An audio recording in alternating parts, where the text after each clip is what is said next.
Well, listen, another Monday. I'm going to talk a little bit about monitors and some of the systems and stuff. You know, some stuff we hadn't covered before, and a few little tips over toward the end. And I got about 27 slides, which doesn't really sound like a lot of slides until you start talking and telling stories like I do. So let's jump right into this. Most everybody's familiar with the evaporative system and how annoying it can be when you're trying to chase an evaporative code. One time the service manager at the dealership where I was working came out there when it was about time to go to lunch, and it was about 5 till 12, and he says, you know, there's a Lincoln out here in the service write-up area, then I'll buy your lunch if you'll pause long enough on your way to lunch to find out why this check engine light's on. So I went out there. It was a PO 455 code, and I went back there, and the gas cap was loose, and I tightened the gas cap and cleared the code, and it was still 2 minutes to 12 when I got done, and I went back to try to claim the lunch he promised he'd buy me, and I didn't get it. One way or another, the evaporative systems were originally put in place to stop the evaporating gasoline from, you know, stinking up and getting out. And anybody, you know, if you've smelled gas, you know, you've smelled gas, and they really don't want that hydrocarbons getting out. And that's really good that they don't. I mean, because we really don't need a lot of hydrocarbons floating around in the atmosphere. There is a guy who's driving an old van that delivers our newspaper, and when he comes by, when my wife and I are walking early in the morning, the exhaust from that old van stays in the air, and we can smell it for probably 10 or 15 minutes after that guy just makes that one pass by the house. But the evaporative part of it, you're evaporating gasoline. This tank is actually drawn as a square, but most of the time tanks have got a hump on them, so there'll always be an air pocket in there. But whenever EGR was flowing was whenever the engine was warm. And you know, you might remember ported vacuum on carburetors. The ported vacuum on a carburetor was hooked up through a thermal switch, so that whenever the engine warmed up, the EGR would start, you know, operating, recirculating exhaust gas, and they would have teed into that on some of the systems I was familiar with, and they would purge the vapors that were stored in the canister. Of course, the vapors are stored in the canister until they're purged and run through the intake and processed, but they only had the evaporative system purging while EGR was flowing.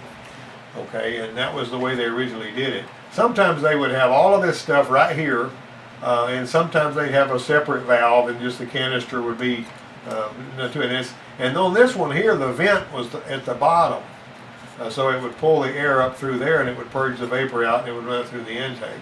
You know, and then of course, you know, there's another picture of a canister. You can buy canisters even now on Amazon for various different vehicles if you know what they fit. So you had a vapor line connecting that. It'd go in there. I put that vent right there, but actually the vent on that was at the bottom. And your purge line was coming from your ported vacuum on your carburetor, which means ported vacuum means you didn't have any vacuum until you gave it the gas. I always like to hook it up to the vacuum advance too, because it gives it a little more zoom. Next came the carburetor bowl vent. They wanted to capture the vapor out of the carburetor, but you have to have an atmospheric inlet into the top of the reservoir, because it's atmospheric pressure resting on top of the gasoline in a carburetor that enables it to push the fuel through the jets. When you operate the throttle, you know, the venturi creates low pressure, and it basically pulls through the jet in the carburetor, it pulls that gas up there and it mists it into the intake. But you have to have atmospheric pressure sitting on it. However, they didn't want that floating out of there. On some of the Jeep, the J model Jeeps that had these 2150 motorcraft carburetors on them, they actually even had a door that would close off the air cleaner, so that any vapor that was floating up out of the intake or the bowl getting up into the air cleaner, because they used to have the bowl vent going up into the air cleaner, they didn't want that getting out into the atmosphere. They wanted to trap it in the air cleaner. And that was not something you saw in a lot of vehicles, but you saw those Jeeps had it. And also that, anyway, that 2150 motorcraft carburetor, and this is basically, you know, going to the bowl vent, and your PCV purge line was basically your vacuum. And whenever the tank vapor line would basically feed your vapor into the canister, you know, so on and forth, then your vacuum would open this up, and it would pull the PCV out of there, you know. Well, the PCV purge line would also be hooked to there. You know, a lot of the PCV valves had two on top of them, and so I could have pulled up a VCI decal and shown you how all that was piped. But anyway, that's just something I pulled up there. But this diaphragm basically would pull out of here, and then your PCV was providing vacuum to it. That's what it amounted to. This is a signal trigger vacuum that would open that diaphragm. This is a vacuum that basically would carry the vapor away out of the canister, and this is pretty much teed into the line going to the canister. That's not even a big deal nowadays. Late 90s, early 2000s, Ford's added a purge flow sensor, which I changed a barrel full of those things, only they didn't come with just the sensor. Back in the early days, you had to buy the whole hose and all that, and a lot of times the hoses would be rotten and all, but they had a little thermistor in here. And whenever it was flowing, this one wasn't telling you if the tank was leaking. It was just telling you that the canister purge was flowing when it was told to flow. They had a little solenoid that would do that. And so the computer would throw you these little sensors in here would go bad and all that. And we replaced, like I say, we replaced a mess of those things back when they were first starting to put them on there. That thing went away pretty quick though, and that was the non-enhanced evaporative system, or Ford's version of it. Measuring fuel tank pressure to monitor fuel tank integrity. Now, once again, the purge solenoid is here. That purge sensor I just showed you in the previous slide, that thing right there would be in this line where the purge was supposed to be flowing, and that's how it would measure that. But this is the enhanced one right here. There was a pressure sensor. It would measure tank pressure, and it would pull a little bit of water vacuum on that whenever it was deciding it wanted to check that. The evaporative monitor won't run unless you've got like more than 15% of fluid gasoline fuel tank fill level and less than 85. I mean, it's got to be less than 85 and more than 15, or it won't run. So if somebody even if somebody's got an evaporative leak, if they're running their tank complete, some people, these tank toppers, or people that run it almost empty all the time, they may not even ever get a code for that, even though they've got a leak. But one way or another, that purge solenoid, it'll close the vent on there. It'll close the vent solenoid on here, and when it closes the vent solenoid, it'll apply a little vacuum with this purge solenoid with the engine running, and then it will pull the pressure down in the tank. And it's water vacuum. It's a very small amount of vacuum, and then it'll shut that off and keep that closed. And if it has any kind of a leak anywhere in this system, where it leaks it back up from having pulled it down, it wants it to stay there for a certain amount of time. So you get a vent solenoid right there, vapor from the tank, purge solenoid, and this is a little bit of a clarification right here. There's your fuel pump and fuel level sensors. That can actually throw a code on these systems because it looks after that. If it's detects that this is an unreliable signal, it'll do that. Tank pressure senior right there, that's misspelled. Then your fuel cap, is a certain kind of fuel cap for these vehicles. The purge solenoid is right here, and that basically is going to go to the engine throttle body. You got a test port up there where you can put your smoke in there, and your fresh air gets pulled in here until that vent closes. That's what the vent solenoid looks like. Those things fail all the time on Chevrolet trucks. They're not that hard to change, but you're probably going to see one of those if you do a lot of work on these things. There's your vent solenoid. It's a Chevrolet vent solenoid right there. But that tank pressure sensor, when it closes this and puts vacuum on it with that, it wants it to hold it for a certain amount of time until it releases it. Now, when it releases it, it checks to see if it bleeds up. And those canisters were really bad for a while if you lived in a dusty environment to get clogged up with dust. And when they got clogged up with dust, they wouldn't bleed up, and you get a code for that. Now, they've got little remote filters so that the canister has got a filtered, whenever it's venting air through there, it's got a filter that clogs up, keeps any dust that's in the air from getting into the canister and clog it up. We used to see that on those big round canisters on expeditions and stuff. They get clogged up with dust. And also in the little canister vent solenoid, that you could pop the little cap off, and then that little screen in there would get clogged up with dust. I don't know how many times we've seen that. If I wanted to look a little more, I could pull it up. Now, this is one of the methods that I used on the Fords to determine if the canister itself was what was leaking and all. And I would actually take see, this is the vent side and the vents here, and then the side that's coming from the tank, I would actually put a piece of heater hose in between there as a good seal, and I would redo my test on the IDS to see if it leaked up. If it would hold like this, but it didn't whenever, you know, this was plugged in there and that was plugged in there, I would know that this was the problem and it would have a leak. Sometimes they would. Or if it wouldn't leak up. And I had already popped this cap off right here and checked that screen to see if it was clogged up with dust. All right. Now, what's the fuel system monitor and why is it necessary? Well, the PCM's got to keep track of fuel system balance. You know, if you got high long fuel trim, and whenever I was going to look at one that was given some kind of a problem that I thought might be fuel trim related, I like to look at the long fuel trim.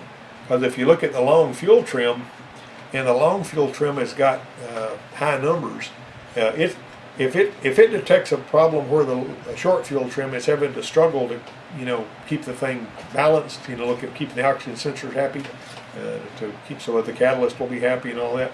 And let's say it bumps all the way up to 25, well, the long fuel trim begins to ratchet up, and as it ratchets up, when it ratchets up to the point and it happens slowly, if it ratchets up to the point where the short fuel trim had to go to make it happy, it actually changes the whole calibration, so the short fuel trim comes back to zero.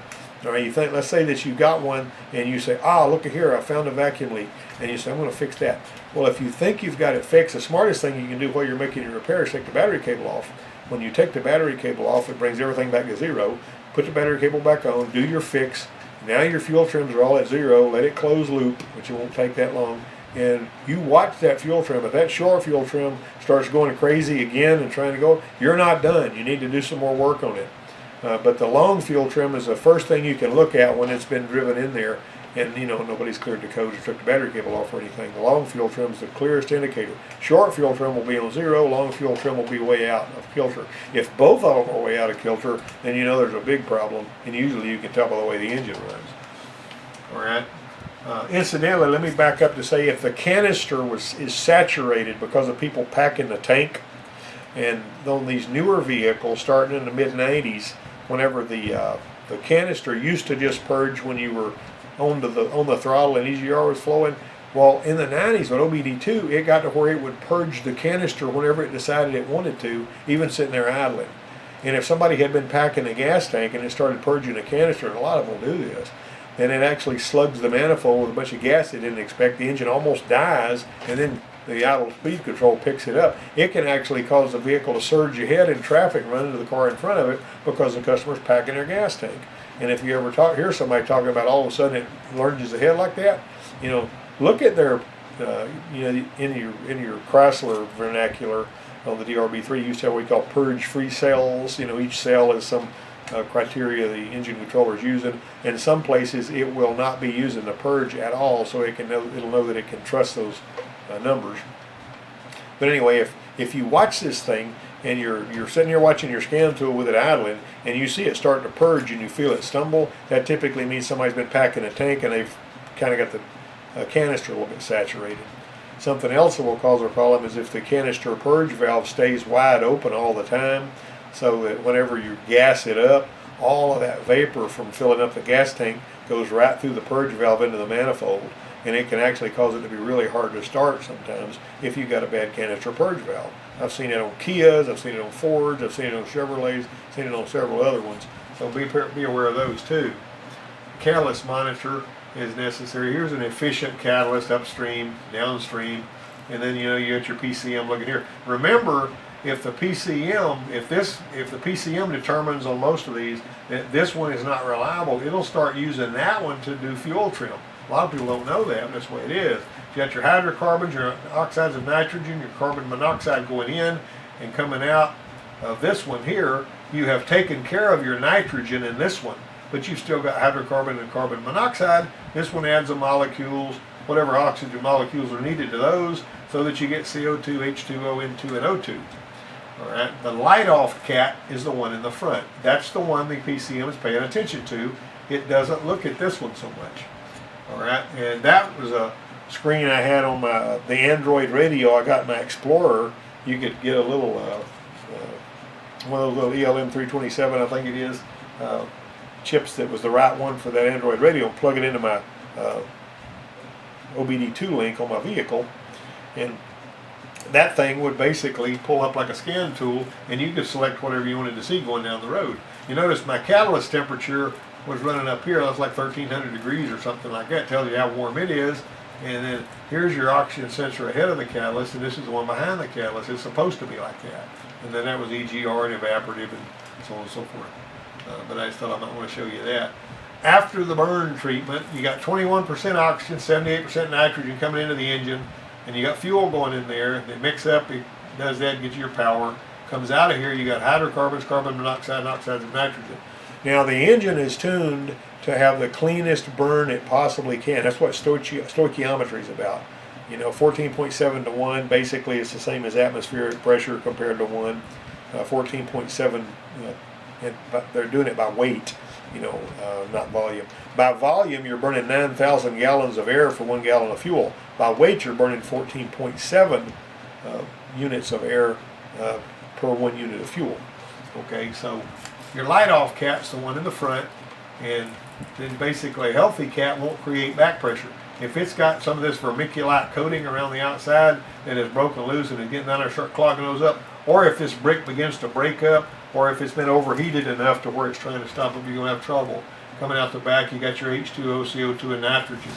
And then your HC and CO is treated back here, and your NOx is treated up here. That's just the way it is. Now, some of the older ones would have a pipe going right in between these two, so that you could, the air management system could pump air in there. The upstream air would go to the cylinder heads, because when it's cold, it's running rich, and they wanted to put some oxygen. There's like fanning embers to add some oxygen to the hydrocarbons that were super hot and it was still coming out of that manifold. Coming out of the cylinder head. And that's what those, you might remember in the 70s, they'd have an air pipe going to each exhaust manifold runner.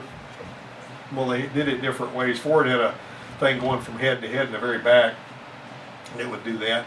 And then whenever it would switch to downstream, then you'd have your catalytic converter that would be getting what it needed between these two bricks. Now, one of the funny things about that was, if you ever had one that was pumping air downstream when it wasn't supposed to, when you were driving these vehicles that had a carburetor on it, or it had even throttle body, there's a lot of gasoline that sweats on the inside of the intake manifold. And when you let off, and this was the ones that were pre-EFI now, they were the ones that had the throttle body or a carburetor.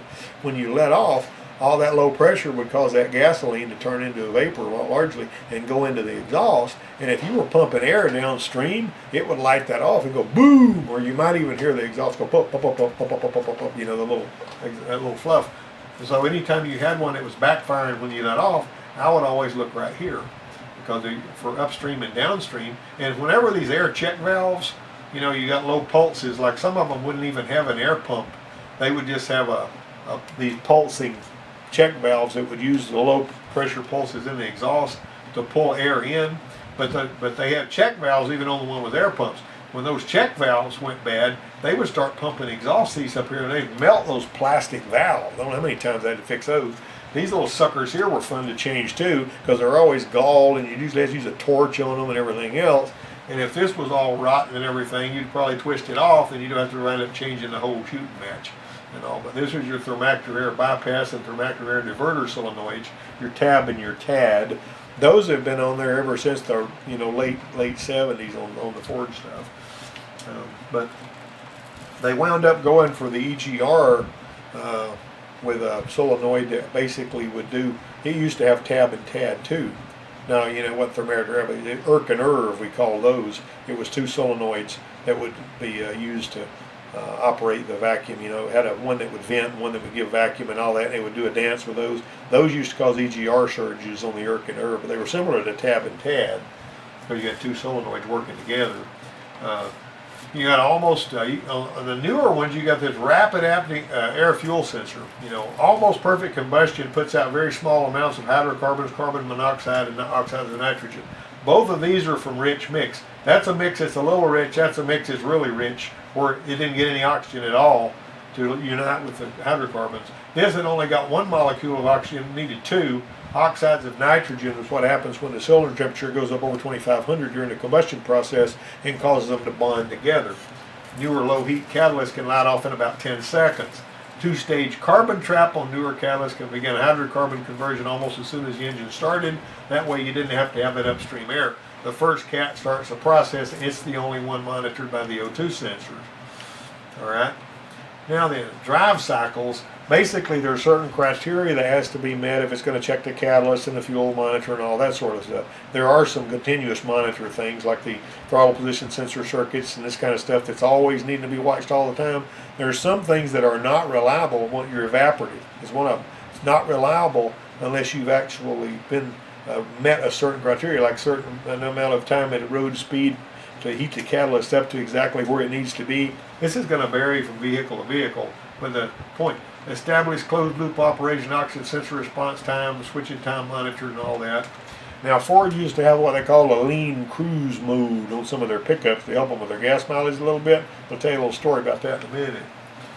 This right here, low mileage truck, pre-OBD2 with serial data.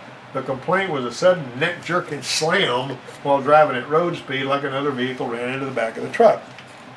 All right. Another dealer had done thousands of dollars worth of warranty work to no avail. Nothing changed. So I busted out the SVDS machine, which was my best friend for about 10 years, from 91 to about 2000. All right, and I connected the portable vehicle analyzer, which is this thing right here that was on the other side of the machine. In other words, it was mounted back here. You know, it looked like it was part of the box, but it was and this little thing right here, you could actually plug it in, and you were not using serial data, you were using parallel interface. What you do is you'd plug it in between the engine controller and the wire harness, and it was reading every one of those wires that you told it to read while you were driving.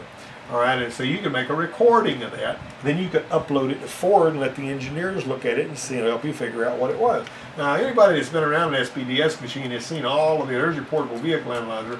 And these are the adapters that went between the engine controller.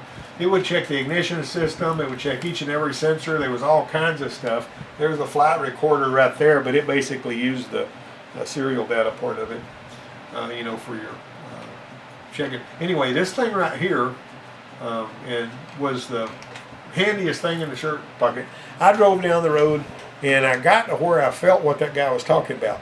I would be driving along, and I would let that thing come over a hill, and I would be coming out of throttle, coming over a hill, and it would go boom, and I said, my goodness, what was that?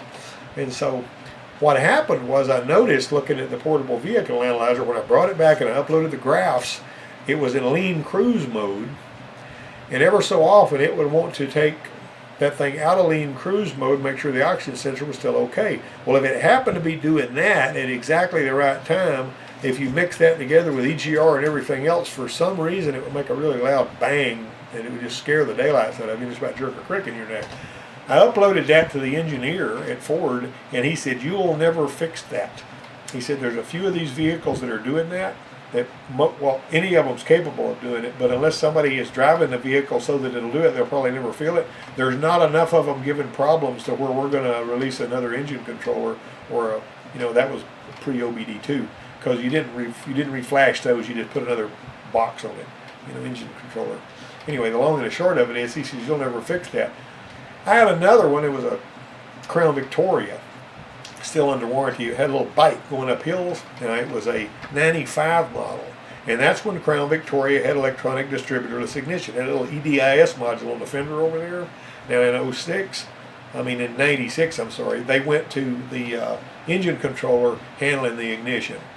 All right, so the crazy thing about that was this one here would bite a little bit going up a hill. And so I called the hotline engineer, and he kept, you know, putting me off and talking about, and finally I pushed him. I said, you're not talking straight with me. And I said, I'm not going to spend a whole lot of time on this car. And then he almost acted like he was going to cry. He said, we haven't been able to fix any of those. He said, we had a Lincoln and we changed everything except the hood of the car, and it still did it. And I said, well, I can tell you what we can do to fix it. If we upgrade it to a 96 and put a different engine controller and wire harness and all, that'll take care of it, because those weren't doing it. That 95 was doing it because it was something going on between EDIS and the engine controller. Long and the short of it was, that guy drove out of there, he still had a problem. You can't fix what's engineered into it. And in a lot of cases, you shouldn't even waste your time trying. All right, so a couple more spark plug tips. get a plug tap or two. 14 millimeter, 1 1/4 thread pitch is your normal plug size. Now there's other plugs out there now with different thread pitches and sizes, but this is the one that's really common. This is the old spark plug, 18 millimeter, 1 1/2 thread pitch, and that's the same size as the oxygen sensor. I don't know how many of you guys have screwed an oxygen sensor out that fought you tooth and nail, and whenever you screwed it out of that cast iron, it brought the threads with it. And here you are in a real hard place to get to, and you got to figure out a way to fix those threads where you can put an oxygen sensor back in there without replacing everything. This Dad's 2001 Grand Marquis. That's the actual car when it had it for sale on it. He paid $6,000 for it when it had 91,000 miles in 2012. At 101,000, it blew out number 3 spark plug. I hadn't been under the hood of that darn thing other than just to check the oil. Anyway, the spark plug worked loose. You've seen these things do this. It blew it out, and it destroyed the threads in that hole. All right, and so what I basically did, I usually put an air hose in the throttle body and bump it until the intake valve's open in that cylinder, tapping out the threads with the air, blowing the shavings back out of their work. This was in a parking lot at Dad's apartment, so I put grease on the tap to catch the filings to keep them from going down in there. Then when I got through, just to make sure, without the, disable the fuel system and all, I spun it over, poof, poof, poof, poof, poof, and let it blow any filings out of there that might have been there. I screwed a bunch of new plugs in there, and he's been in Fat City ever since. But if you're having to work on one of those, sometimes when you've tapped that hole out, you don't know if that spark plug is going all the way down. If it doesn't go all the way down, in some cases it will overheat, and that's not a good thing, because it's basically that surface right there, or the washer, if it's got one on, it's supposed to go against the head to carry the heat out of the spark plug. All right, what I would do is put Prussian blue on there. I actually did this on a van I was working on. It was a 6.8, and I screwed it in there, and whenever that Prussian blue is smeared all the way around it, you know that it has actually made contact with the seat that it's supposed to be touching. And that one, I ran the tap in and out of it several times, and every time I screwed the plug in, I wasn't sure it was seating all the way, and I didn't want to, overdo it, and I want to make sure. But when I put the Prussian blue on it and I found out it was all the way around, we're in good shape. You can buy that at parts stores made by Permatex. It doesn't cost much of anything. It's also good for checking gears. Ford 3-valve plugs that come apart, you need to find a way that works for you, but whenever I had my guys doing it over there, we'd snatch those suckers out with an impact wrench, never have a problem with any of them. We didn't even have to warm it up. Just pull it in there, and whenever you hit it with an impact wrench really hard, it breaks that carbon bond around the base of it. If you screw it out of there slow, it'll roll back that little crimp and leave that darn thing in there, and you got to use that $100 special tool to work them things out of there. But we got every one of them out. Every time we tried one like that, I know a lot of other shops around here that are using impact wrenches to snatch those plugs out, and they don't have a bit of a problem. Champion, although I really don't care for Champion spark plugs, makes a plug that's all one piece. In other words, it's not roll crimped like that. This part is all one piece on those Champion spark plugs. So if you want to make sure you don't have any issues, you might want to go there. Use a hose. It works particularly on spark plug wells and deep wells. Also, if it's hot, if it's a hot engine, The reason this new plug overheated was because the boy screwed it into the head on a Kia. He just threw it down in the hole, and it went down in there and it dinged the first thread, and he feed B8. I don't know if I've seen people do that. Don't throw the spark plug down in the hole. Get a piece of hose on it and start it with your fingers, because you will not cross thread it with your fingers on a piece of hose. All right, once you get it screwed in as far as you can with your fingers, you follow up. That boy threw it in there, and he just tightened it up, and he stopped it about halfway in. It came back the next day with that brand new plug destroyed, because the heat wasn't being carried out of the plug on that little Kia. It's worse on some vehicles than it is others to do this. And DIS ignition, you might, with the spark going this way and that way, these came out of the same vehicle, but they were being fired by the same coil. This electrode's got more left on this one, and see, this electrode shows more wear. That one's burned off smooth. I started seeing that in the 90s. All right. Carbon tracking on the boot and on the plug. This carbon track matches that one. This came from that plug. If you just put a plug and you leave that boot in there with that carbon track, you will have a comeback. All right, and so that's not a good thing to do. Always put a new boot or a new plug wire or a new set of plug wires on it if you see carbon tracks running. This is more prevalent on DIS ignition. Get a grip on fuel injection, get a grip on fuel trim, get a grip on ignition timing, get a grip on emission controls. You can figure out just about any of these things. Occasionally you have one that's going to beat you up and give you a hard time, but for the most part, the overall understanding that you get from just looking at the big picture a lot of times will lead you to an answer. Sometimes I used to, whenever I was working on those things, I would check. If I checked the code, it got a TP sensor code, went through a couple of times, saw it drop out once, I would pop a sensor on it, test drive it, and that'd be good to go. Some people don't think that way. If you gather information more slowly, you might be uncomfortable with that. You got to do what works for you all the way around. It's been a fun day, and I really appreciate you watching my videos, and I'll see you next time.